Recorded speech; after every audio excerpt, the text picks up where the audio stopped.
Hello, I'm Spiro with SP Wood Art, and thank you very much for joining me today. In this week's video, I would like to show you a little bit about indexing on a wood lathe. There is so much you can do with indexing on a lathe. It's almost a world in itself. The sky is pretty much the limit if you can think of it. And as always, thank you to all my subscribers, and if you ever have any questions, please don't hesitate to message me. Thank you.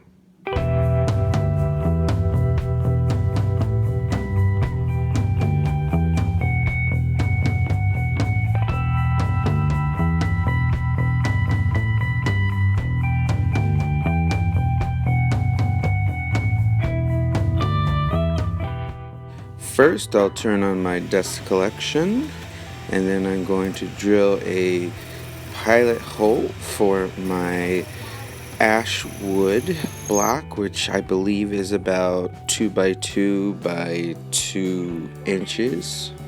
Next, I will tap the pilot hole and then screw the ash wood block onto my bottle stopper mandrel. And I didn't give the sizes here because some bottle stoppers and the taps sizes are different depending on what you own. And this is why I like the dedicated mandrel for bottle stoppers. It just screws right on my spindle of my lathe. It's just easy peasy. And then I move the tailstock up for safety and position the tool rest and get my angle set and take light cuts off the edge with my 1-inch spindle roughing gouge. I'd also like to mention that my lathe is running far superior than it has in the last few months since I maintenanced it last week. And if you want to learn more about that or what I did, you can watch my last week's video. I think it has some good tips for everybody, even if you don't own a PSI lathe like this one.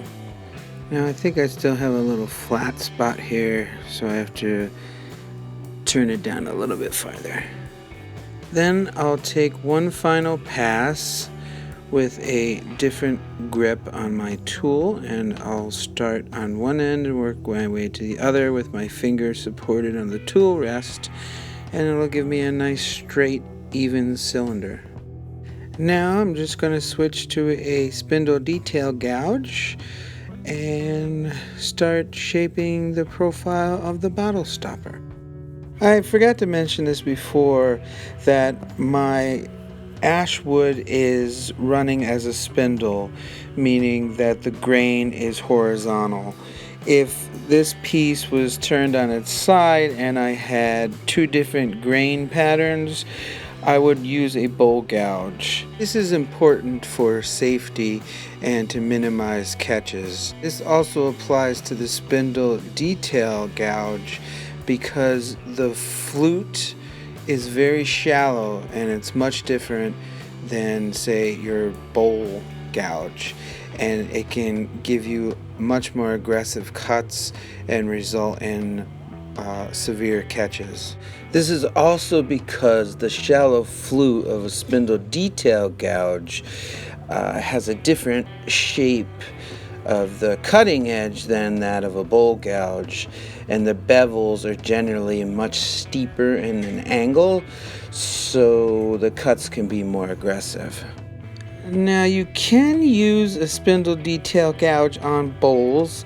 It's usually not recommended, but if you become really comfortable, or as they say, advanced turner, then you can use a spindle detail gouge, say for light finishing cuts on bowls or insides of vessels.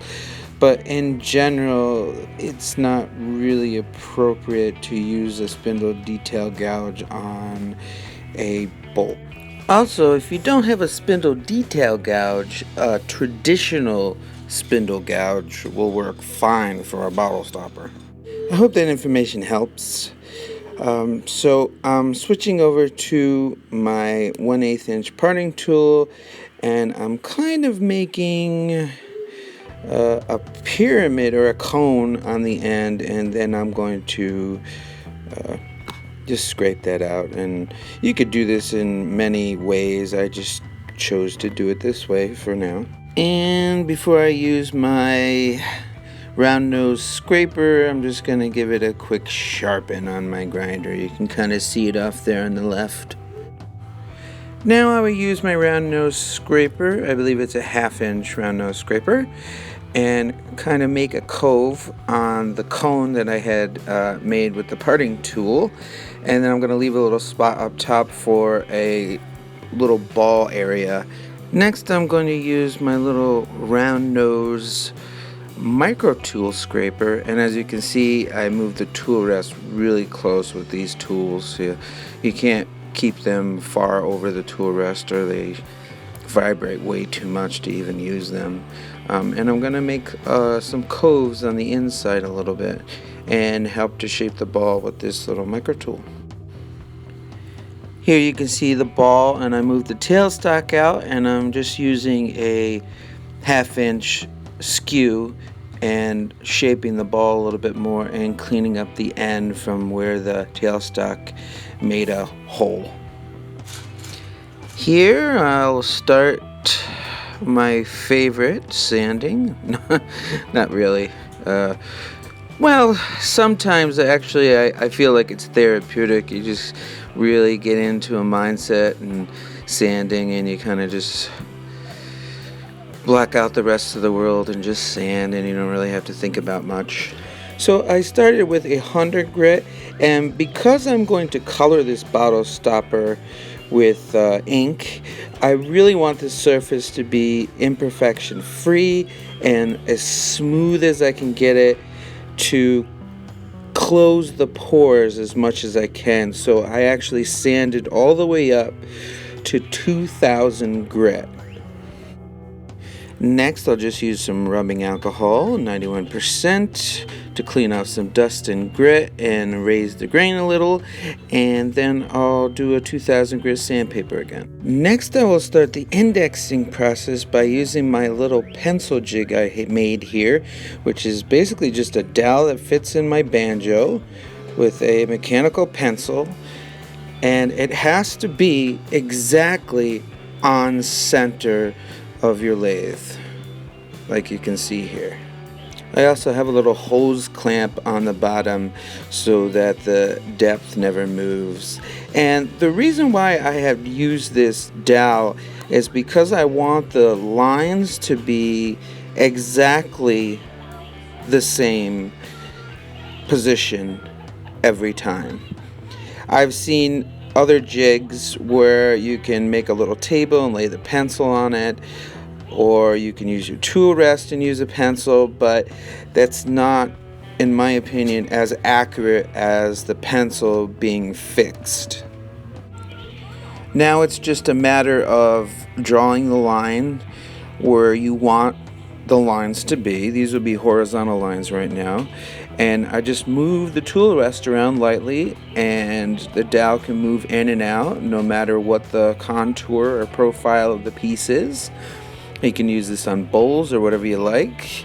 And you can also do vertical lines as well. And if you don't have indexing on your lathe, there are several options that you can do. I have indexing on my lathe. I also have indexing on my 4-jaw scroll chuck, and there's another method you could do. If you don't have either one of those, you can actually make an indexing ring. You can actually just print some templates out online and, glue it to a piece of thin plywood and put it on your spindle, and then makeshift a type of marker. You can even use like a magnetic marker with a paper clip that comes around and has an indicator on the tick marks on your jig, and you can index that way.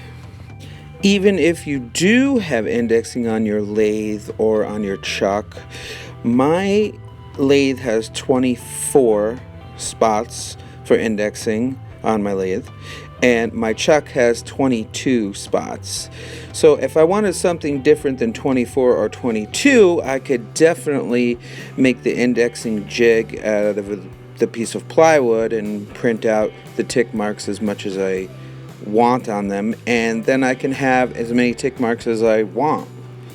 And here's a shot of the line that you can see. It does a really good job, and I'm using these cheap disposable mechanical, I think they're Bic mechanical pencils, and I just throw them out when they're done and put a new one in.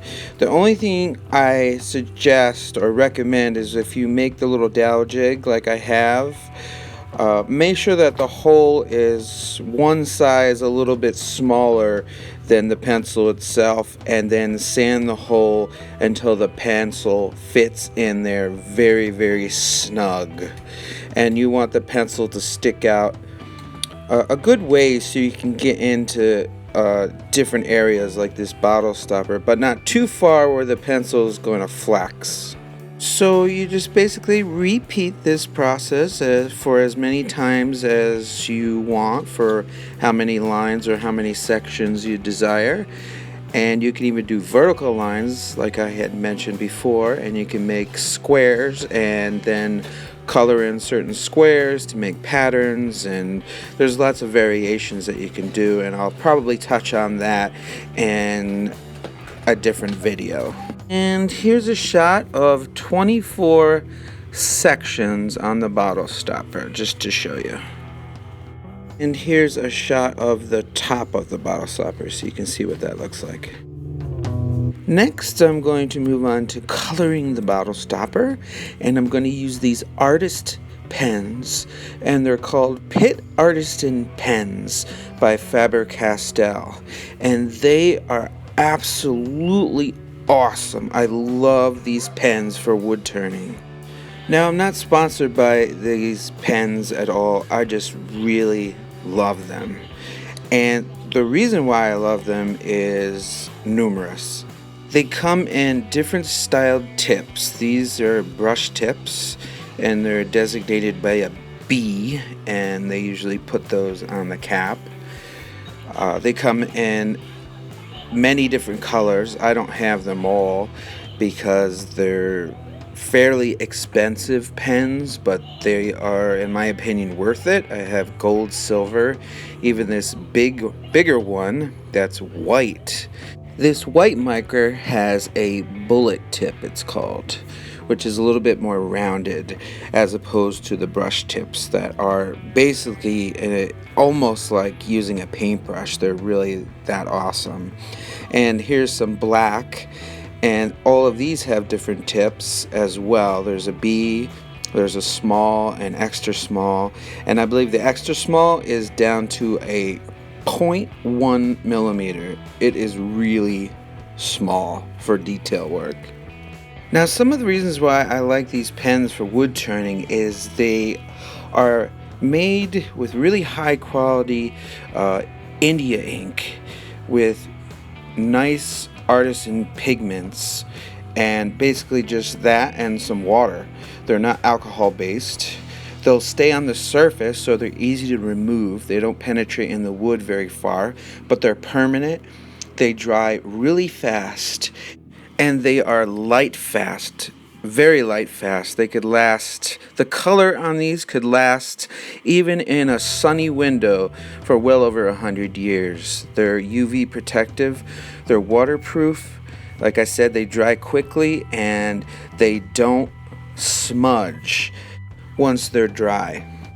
They are also pH neutral, or acid free. They're odor free, they don't smell at all, and the colors can be mixed. I'm really not trying to sell these pens, I just really like them a lot. I use them for various things on wood turnings. I don't use them directly on the lathe because I'll destroy the tips, and like I had said, they're pretty expensive. I use my Sharpies or Prismacolor or the alcohol-based markers for that. And you could purchase these pens on Amazon, online, on artist stores, and in craft stores as well. Oh, and one more tip on these pens. You have to store them horizontally, like a fine wine, and they are disposable. So I've decided to use black and a olive green color. So when you're coloring your wood turnings with these pens, it's a lot like coloring. So if you're not really into that, this may not be for you, but I kind of like it, and it's nice because you can just, sit upstairs. You don't have to be in your shop. You can hang out with family or things like that, and you could do some coloring. You're still working on your wood turning. It's just, this is more artistic. You're adding another element to your wood turning. And I will say, it's like anything with art or wood turning. Practice makes perfect, and having a steady hand helps, and a lot of patience helps with doing index coloring. And I left the bottle stopper mandrel on the bottle stopper, that way I can have a handle so I don't touch the ink until it dries. It dries very quickly, but still. Only real tips I can give you on actually using or coloring the turnings is to practice. The more you use the pens and color the wood, you'll get used to the wood, the type of pores, start to draw really straight lines. And if you go over the lines or something like that, in my opinion, it's handmade, so it doesn't have to be absolutely perfect. And because the ink doesn't go into the wood very far, if you do want to clean it up afterwards, the edge, you can use an X-Acto knife and just scrape it. Now I'm going to switch over to the extra small black nib pen, and that's the 0.1 millimeter tip. And that'll help me to get into the small area between the lines towards the ball. Next, I'm going to switch over to the 167 number olive green, and I'm going to alternate the black and green all the way around, except for the ball on the top. I'm going to leave that just black. And when you apply the green or any of the other lighter colors than the black, pencil marks will show through, so you can erase those later if you want. And just to show you that the ink doesn't smear, I'm going to take a little clean towel and rub it, and nothing comes off. If you do get anything, it's the pencil lead that comes off, not the ink. And so I don't forget which one should be black, I just put a black mark on every other one that should be black, so I don't mistakenly color it green. Now I'm going to apply a clear coat acrylic sealer by Folkart, and I have chosen this finish because it is matte and I really want a lighter sheen, even though it does have a little bit of a sheen once it's dry. This is the same finish that is shown in my video for making a Victorian ornament if you are interested in seeing this finish on other products. Then I will let the stopper dry and then apply a second and third coat throughout a day. I'm really excited about all the possibilities that I can show my subscribers with indexing. If you're like me and you really enjoy an artistic element to wood turning, then I think that you're going to really enjoy any of my upcoming videos on indexing.